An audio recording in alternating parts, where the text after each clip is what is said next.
It is Friday, and you know what happens on a Friday? Loads of new movies get released, and that is why every Friday I catch up with movie critic Van Connor to talk through some of the movies that will be out this weekend that you can go and see. And yeah, he gives us his honest opinion so you know which ones to spend your hard-earned cash on. Good afternoon, Van Connor. How are you? Good afternoon to you, Mr. Bull. How's things on your end? A pleasure as always. All good. We love Fridays, mainly because a load of new movies come out and we get to talk about them. So today, we're going to look at Y2K in a moment, which I'm really keen to find out a little bit more about. But let's start with something a lot of children are highly anticipated to go and see, and that is Disney's Snow White. Am I right to think this is the third that they've done? The third live-action Snow White that we've had in 15 years in movie form. Yes. Because we previously had Mirror, Mirror and Snow White and the Huntsman, which also technically got a sequel, Huntsman, Winter's War. Those have both been the last 15 years. So this means, in my time as a critic, this is the third mainstream live-action Snow White movie I've reviewed. So, basic premise this time around, this is the standard Disney live-action adaptation of the Disney animated version. So all the costumes look the same, all the story beats are the same, all the songs are in there. They've added some new ones that, I will be honest, feel a bit sub-wicked. You've got Rachel Ziegler as Snow White. You've got Gal Gadot as the Queen. And, well, that's really it for sort of name talent. Otherwise, you know the story. Snow White is, heir to the throne, gets chased out of the kingdom by the evil queen, left for dead in the forest by the huntsman. She gets taken in by 7 non-unionized mining workers, who are apparently not brothers. We get told specifically. You and I have talked about this before. I thought the 7 dwarves were brothers. Yeah, I always thought they were brothers in the Disney classic movie, the cartoon, but they're not. They're just not? No, they're just co-workers. They're just co-workers. They're like you and Dan and Sophie. They're as related as you and Dan and Sophie. Anyway, Snow White gets taken in by the Magical Kingdom's version of Adam, Ball, Dan and Sophie, and then decides to stage a rebellion and go back and get the throne. You know the story. There's a poison apple somewhere in there. Here is a clip from Disney's Snow White. Your Majesty, people are struggling, and it may not be much, but when I was young, my parents and I we'd pick apples. We'd take them and make pies, then go out into the village. Pies are luxuries. They don't need luxuries. It confuses them. But sometimes something small, something sweet even, can make you believe that there's more to being alive than mere subsistence.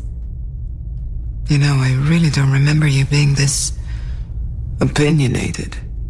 My apologies. It's just, I feel they need some kindness. Fearless, fair, brave, true. How quaint.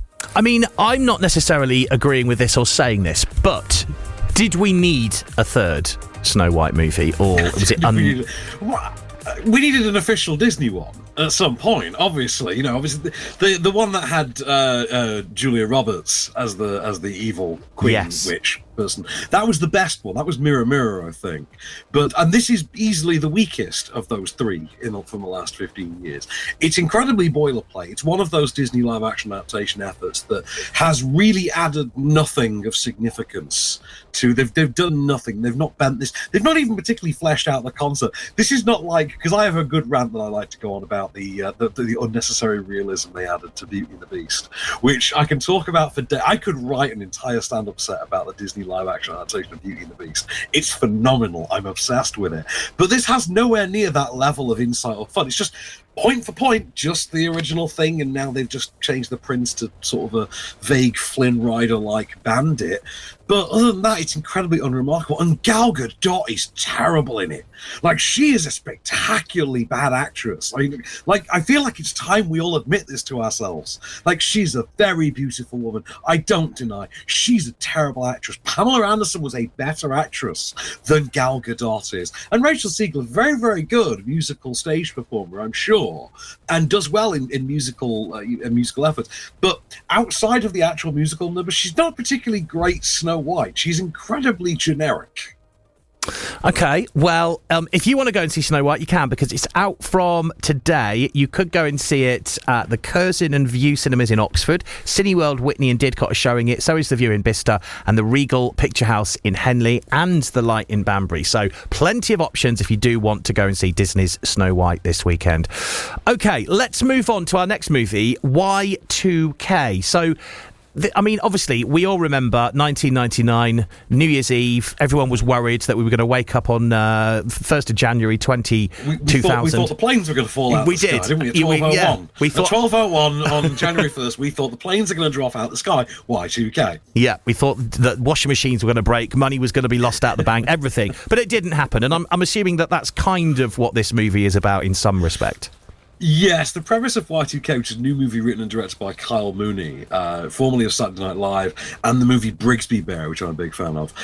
This is a teen horror comedy that imagines, well, what happened if the Y2K riots actually did kick off, and machines, in this case, gain sentience and set out on a killing spree. It's very Mitchells versus the Machines meets Superbad meets This Is the End. It's all sorts of wacky. I've got a clip for you. Have a listen. This is Y2K, which I should stress does feature an extended cameo by Fred Durst as himself. A Tamagotchi just drilled through a chick's head. Come on, we gotta go.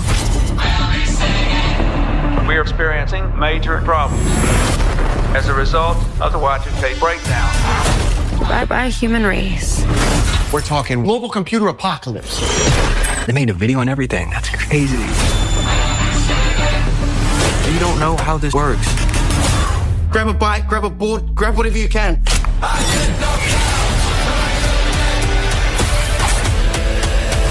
But it's cool that we got to hang out for once.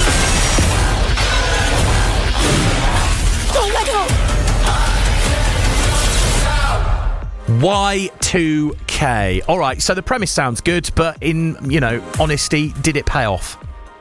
I mean, to be honest with you, if you're someone who was between 15 and 22 in the year 1999, have I got a movie for you? If you weren't, you'll probably just think this is a sort of naff knockoff of This Is the End. I was 16 in 1999, so I kind of went with all of the fun and the humour of this, which really is This Is the End, but what if you swap the celebrity gimmick for period piece gimmickry instead? And that's what you get here. So you get comments about fashion trends all the time. And, I bet that never changes. And, it's all going to be fun when Al Gore's president. And, things like that. Jokes about police, how there could never be certain levels of police brutality. Just things like that. And it's a good time. It is way, way gorier than it needs to be, which just makes me love it more. The cast are good fun. Also stars Rachel Ziegler, incidentally, from Snow White. So she's in both of our movies today, yeah. Yeah, but both two Rachels. A lot of Rachel going around this week. Rachel and the Robots, we should call her we.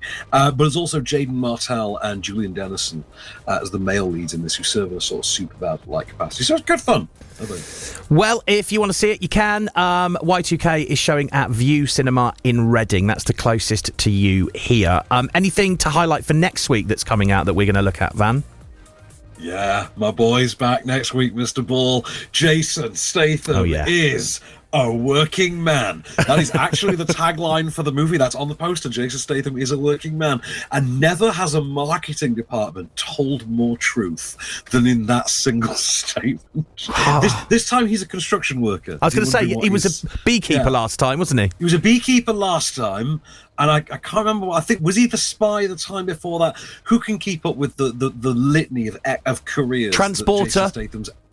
He has been a transporter, obviously, but he's always an ex-something military who is in a new job. And this time around, it's construction. Well, we'll see what that move is all about, because you get to see it, of course, this week next week to let us know on Friday. So thank you for coming on, Van, and we'll catch up on Friday next week to see what you think of that one. Till the next time, my good time. Have a lovely weekend. Cheers, Van. Right, 11:28 on BBC Radio Oxford. This is Howard Jones and What Is Love?